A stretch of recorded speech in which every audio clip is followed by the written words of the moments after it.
to move forward.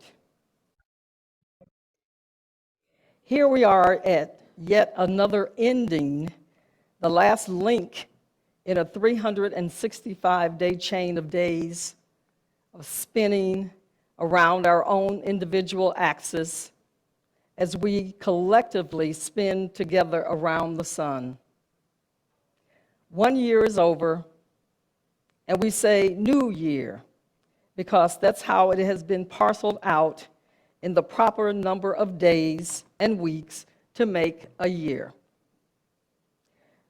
The year 2022 is truly new and unformed, leaving an awesome power in our hands to mold it as we see fit, offering 365 opportunities to do, learn, and be something new.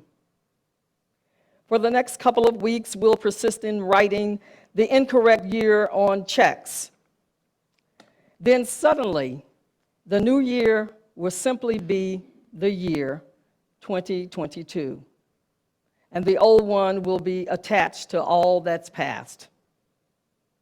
The ending of the old year and the beginning of a new one is always a magical time in our collective spin, a time when we tend to look back with gratitude, joy, and some sorrow, and also look forward with hope, anticipation, and more joy.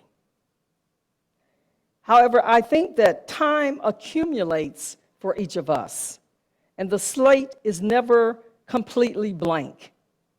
How can everything that was left incomplete on December 31 suddenly resolved and made whole on 12:01 a.m. January 1? Life is more like a mural that we continue to add to panel by panel, adding and subtracting the old and new as we continue traveling each journey.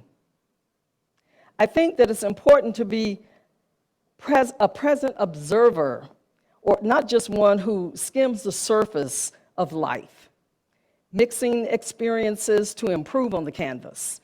More importantly, taking time to celebrate all that is here and now and us.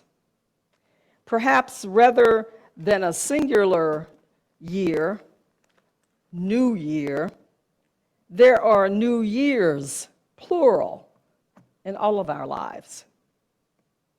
Moreover, they begin and end at times by chance, at arbitrary moments of transformation, sometimes in a moment of loss, and at other times when we feel in control of our lives, make a decision to live differently. Maybe in that rare moment when we know for sure that we're in love, or when we begin a new job, or have a baby, or change our mind, or become ill. You'll know when your new year has begun. When it comes to beginning something, I think most of the time we limit ourselves and squander the opportunity for the new because of fear. We are fearful of appearing stupid or silly because to try something for the first time requires vulnerability and trusting that the outcome is all right, whatever that is. We're afraid of being judged or being laughed at. But while some of us are quicker to catch on to something new, no one knows how to do everything. There is an introduction, a beginning. There's always a beginning and beginning again. I think that when we were all faced with COVID-19, navigating our way through a pandemic, that experience somehow equalized us all across racial, cultural, and financial boundaries. We recognized our interdependence on one another. Social distancing even gave us a glimpse of how different the environment could be without our heavy carbon footprint. We allowed ourselves to show vulnerability and suspend the notion that we might appear foolhardy, attempting anything new. Transforming beloved hobbies into viable businesses became the beginning into individual new years of life. As I was writing this sermon and reflecting on these transformative life events, I asked myself the question as to why is it that we spend so little in the celebration of the moments we are present to, but so much time in commemoration of the past and in anticipation of the future. 19th century American philosopher Henry David Thoreau urged, now or never.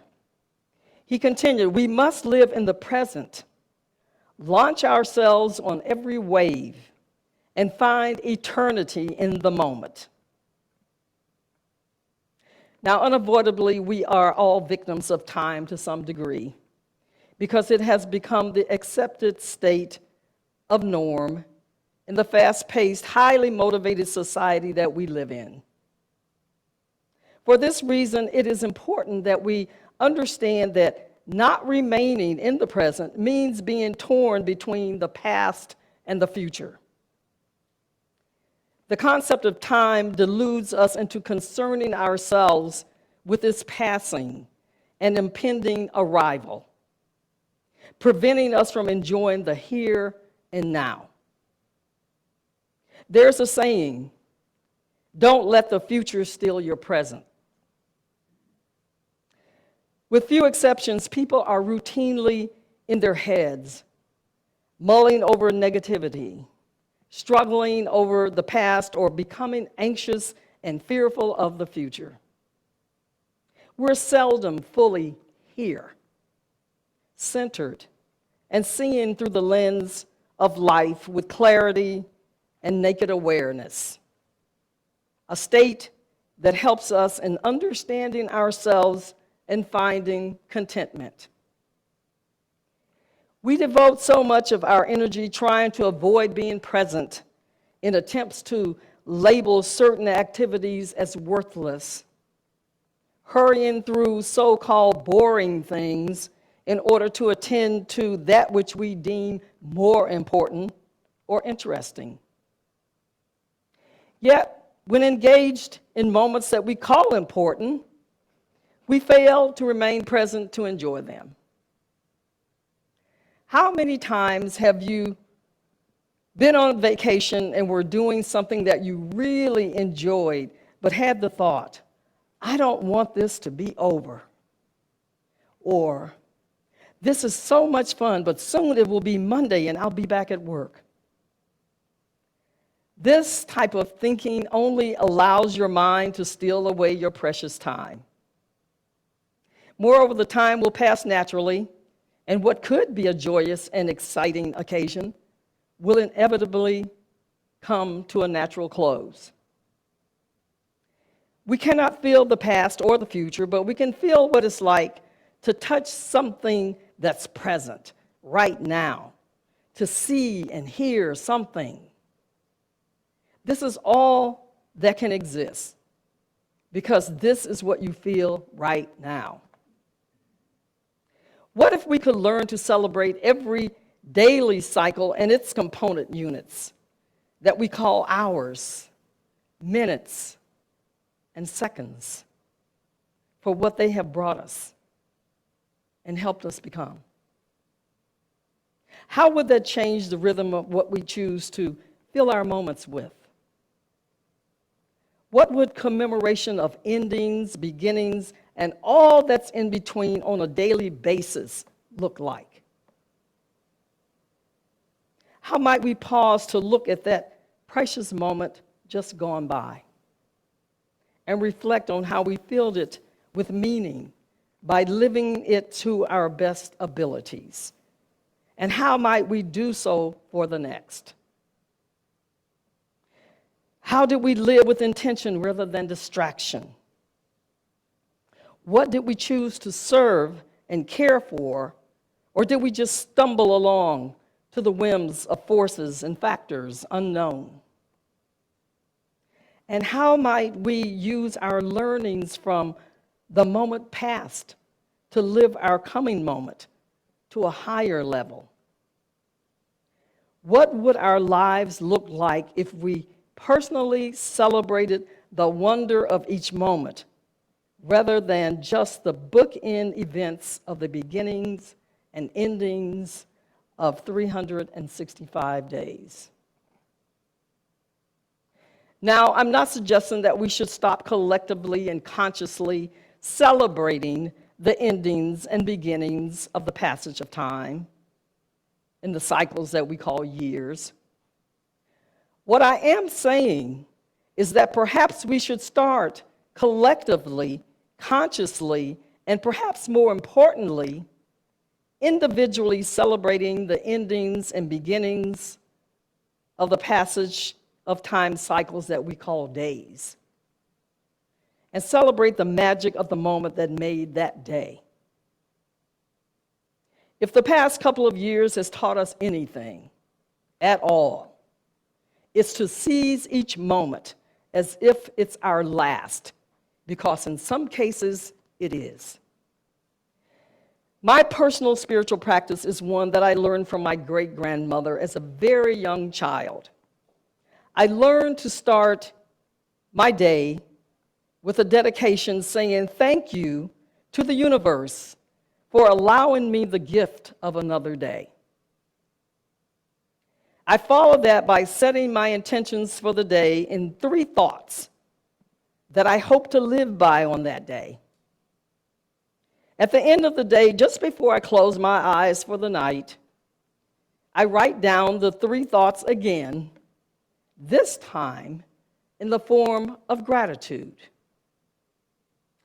These are the little things that happen that I might be grateful for, such as the day that a hummingbird first stopped to sip from the feeder attached to the tree in my front yard, and the first blooms on my 2-year-old crepe myrtle. That's my daily celebration practice: a dedication, 3 intentions, and 3 gratitudes. A way of looking back to move forward from day to day. Hasidic teacher Rabbi Nachman of Breslov advises that each day has its own set of thoughts, words, and deeds, and we should live in tune. Pledge ourselves to the moment and allow it to teach us. If we surrender ourselves to the moment, it will teach us. We should be here in the moment, as an artist is here with focused attention, whether you're cooking, cleaning, praying, reading, or playing. Because in the moment can be a helpful reminder if we understand it in a more expansive way. It can remind us to be more mindful of wherever we happen to be. When emotions, thoughts, or desires are arising within, we can notice them, be gentle with them, and allow them to just be as they are. We live with more inner peace as we make room for all the full range of our human experiences.